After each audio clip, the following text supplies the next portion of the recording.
آج ہم موجود ہیں ایک تاریخی مقام پر جس کا نام ہے پیر گوہر سلطان، اور کچھ لوگ اسے پیر غوث سلطان بھی کہتے ہیں۔ بسم اللہ الرحمن الرحیم۔ السلام علیکم ناظرین، میں ہوں آپ کی ہوسٹ بسمہ قدیر ڈبل ایم ٹریولز کی جانب سے۔ آج ہم موجود ہیں ایک تاریخی مقام پر جس کو نوگزوں کے مقابر بھی کہا جاتا ہے، اور اس طرح کی نوگز قبریں جو ہیں وہ آپ کو مختلف پورے پاکستان میں جو ہیں وہ 15 ملیں گی۔ ان میں سے ایک قبر پر آج ہم موجود ہیں جس کا نام ہے پیر گوہر سلطان، اور کچھ لوگ اسے پیر غوث سلطان بھی کہتے ہیں۔ آئیے اور دیکھتے ہیں۔ ہمارے ساتھ موجود ہیں کچھ مقامی لوگ، اور ان سے اس قبر کے بارے میں مزید تفصیل پوچھتے ہیں۔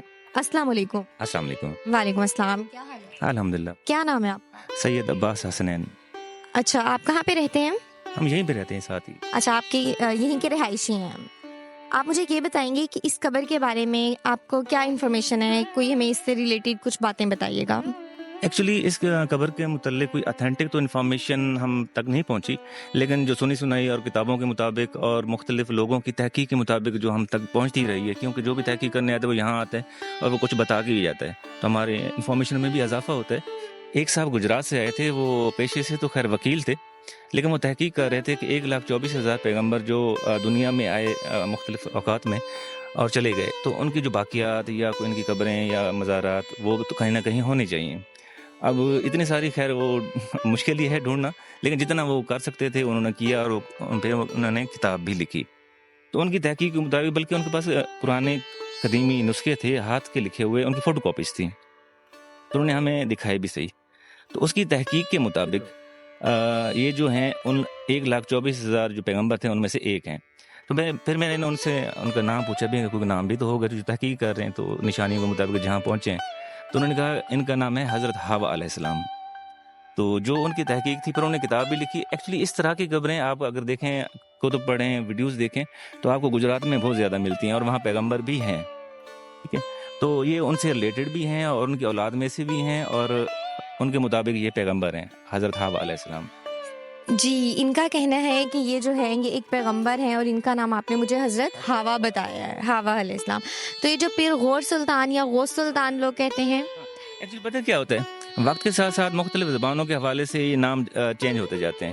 جیسے ملتان کا پرانا نام تھا مولتان، اور اس سے پہلے کچھ اور بھی نام تھا، تو بدلتے بدلتے وہ ملتان بن گیا۔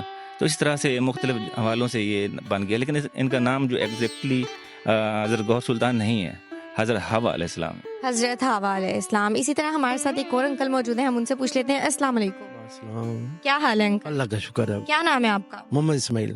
آپ کو اس کے بارے میں کچھ تاریخی ہسٹری یا کچھ پتا ہے؟ ایک ہی جگہ رہتے ہیں ہم اکٹھے۔ ایکچولی ہم 50-60 سال سے یہاں 50-60 سال سے یہاں رہ رہے ہیں، اور یہ تو ہم سے بھی پرانا یہاں رہ رہے ہیں، تو ان کو پرانے ہسٹری اور پرانی چیزیں ہم سے زیادہ پتہ ہیں۔ حضرت حوا اصل اور معروف پیر غور سلطان۔ تو ان کا کوئی عرس وغیرہ بھی ہوتا ہے؟ عرس وغیرہ نہیں ہوتا۔ اچھا، اور اس پتھر کے بارے میں آپ ہمیں کیا بتائیں گے؟ جہاں تک ہم نے پڑھا ہے وہ ہمیں یہ ڈیٹیلز بتا رہے ہیں کہ یہ جو تھا یہ ان کے تسبیح کا دانہ ہے۔ تسبیح کا دانہ ہے کہ دو تھے، کوئی اٹھا کے لے گیا۔ ہاں، سنا ہے، کنفرم ہم نے نہیں دیکھا، 50 سال میں ہم نے نہیں دیکھا۔ وہ دو دانے تھے، قدیمہ والے لوگ تھے نا، سرکار جو محکمہ ہے، تو وہ ایک لے گئے تھے، لے گئے تھے۔